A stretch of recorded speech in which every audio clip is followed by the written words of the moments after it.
Supreme court का एक ऐसा फैसला जिसने भारत में तलाक का कानून ही बदल दिया। चलिए समझते हैं।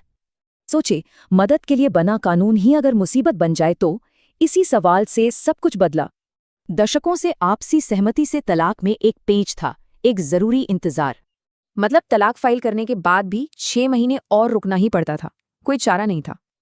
इसे कहते थे कूलिंग ऑफ पीरियड। मकसद था जल्दबाजी में फैसले न हो, शायद सुलह हो जाए। लेकिन तब क्या, जब सुलह की कोई गुंजाइश ही न बची हो। एक कपल जो 8 साल से ज्यादा अलग रह रहा था, 2017 में अपने सारे मसले सुलझा चुका था।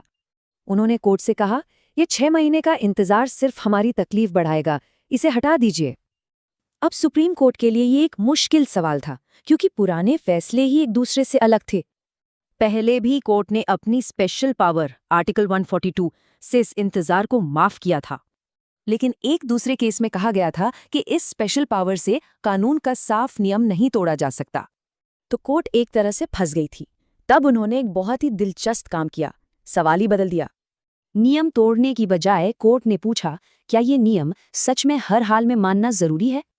मतलब ये 6 महीने का इंतजार एक पत्थर की लकीर है या बस एक गाइडलाइन? और फिर आया वो ऐतिहासिक फैसला। कोर्ट ने कानून के असल मकसद को देखा। मकसद था जल्दबाजी रोकना, ना कि किसी बेमतलब की शादी में लोगों की तकलीफ बढ़ाना।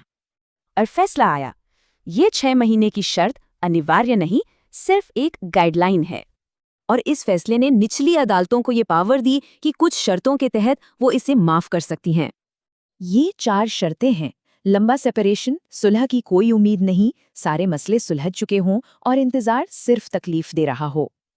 अब अदालतें अपनी समझ से बेवजह की मुश्किलों को रोक सकती हैं। ये केस एक बड़ा सवाल छोड़ जाता है। आखिर न्याय कब तेज होना चाहिए और कब धीमा?